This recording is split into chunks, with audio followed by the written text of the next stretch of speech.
naman gustong palayasin ni Kuya Marco pero siya yung unang nawala. Sana nga tuluyan na sila maghiwalay ni ate. Di sila bagay, Diyos ko. Mahina siya, tsaka mamas boy pa. Pero, siya yung asawa. Kahit anong putak mo dyan, kasal sila ng ate mo. Bahay nila yun. Doon pa rin siya uuwi.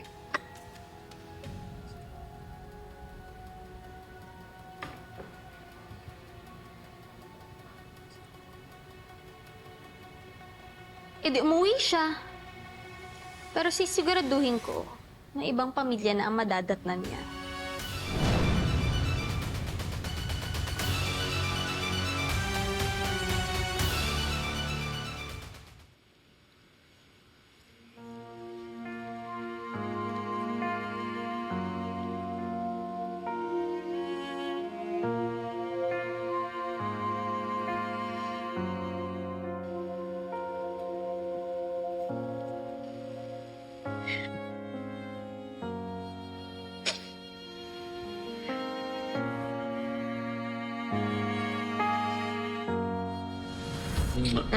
Bango ah! Siyempre naman. Yan yung favorite. O, diba? Prepare talaga ako para sa'yo. Kasi nga, sabi ko sa mga bata, matulog muna sila. You are selfish. Dahil sarili mo lang ang iniisip mo. Opinion mo lang ang mahalaga.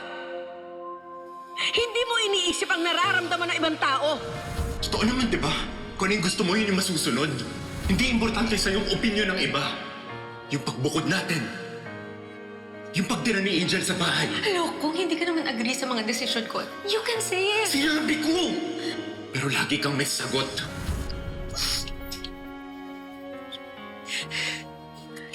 Ate?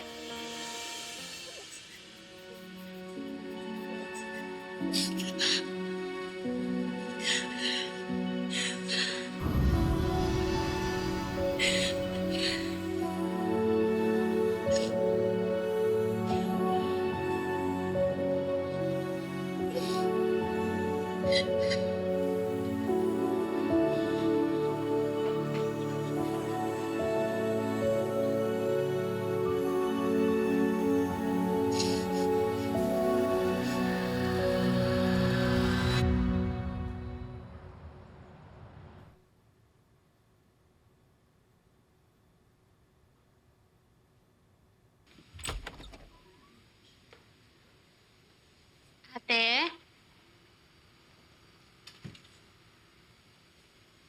Ate, good morning.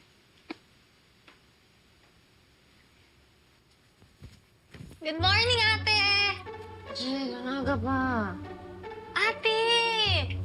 Bumangon ka na. May breakfast na sa baba. Halika na. Halika na. Ayoko, matutulog pa ako. Ate, halika na. Meron akong hinandang activity para sa ating dalawa. Jill, ayoko. Gusto ko mag-stay lang dito sa kama. Ate, alam mo mas lalo kang malulungkot kapag nagmumukmuk ka dito. Dati nga, nung ako yung down, ikaw yung nandyan para sa akin eh.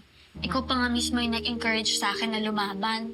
Bigyan mo naman ako ng chance oh. Ako naman yung babawi sa'yo.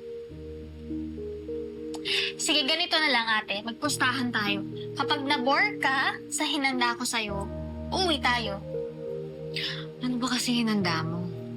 Surprise yun ate. Halika na! Mubangon ka na! Ito na yun ate. Ha? Ito na yun. Ito yung surprise mo? Oo. Halika, upo tayo. Lagi kasi ako pumupunta dito noon kapag pinapagalitan ako ng nanay. Doon, may upuan dun sa likod. Doon ako lagi umupo mag-isa. Tapos ate, kunwari kakilala ko yung mga tao naglalakad dyan sa paligid. Para kunwari hindi ako mag-isa. Tapos ate ganito, tignan mo yung mga tao dito. Huhulaan ko kung ano yung pinag-uusapan nila. Ayan ate, tignan mo yung dalawang mata. Uy, ano ka ba? Huwag ka magturo. Sige ate, huhulaan ko kung ano pinag-uusapan nila. Saan na ba yung postiso mo? Ayan o, suot mo. Ulyanin ka na ba? Jen, ano ka bag mo? Ito, nandito pala sa loob ng bag ko. Ayan, ang ganda mo naman ngayon. Syempre, nag-ayos ako ng kilay ko ngayon.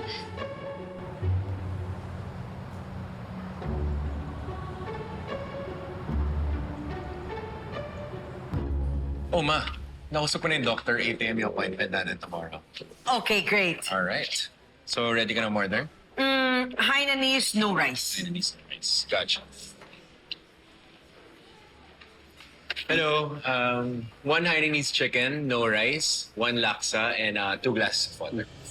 Excuse me, make that 3. Okay, thank you. Thank you. Grabe, na-stress ako. 2 hours delayed yung flight, but at least I made it. Let's see.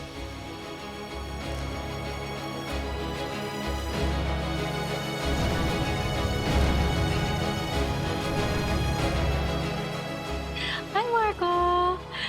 Hi, welcome. Makaupo ka, I'm sure napagod ka sa flight mo. Sobra. Ang ginagawa mo dito? Tita invited me. Ay, hindi ko ba nasabi sa'yo? Siguro nakalimutan ko sa dami ng inaatupag ko. I just thought it would be a good idea to have Trixie here with us. Tsaka mas maganda na may kasama kayong lawyer para ma-double check yung medical forms, yung insurance claims, pati na rin yung cross-border documents. And besides, pumayag na rin ang daddy mo. He thinks it's a good idea to have Trixie with us. And of course, I'm also here for emotional support. But not just for Tita. Also for you, Marco.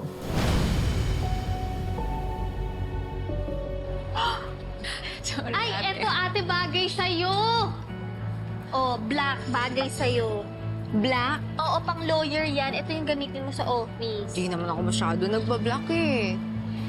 Ito. Ang ganda nito. Ito, ang cute na to. Diba? Ate, mahilig ka sa dilaw, no? Bakit? Ang ganda kasi. Parang lively. Parang hopeful. Diba? Ay, ate, Pak. Terno tayo, Ano, Ang dress ba to? ganda. Ate, terno tayo dito, Machi-machi. Ang Sumasok. ganda.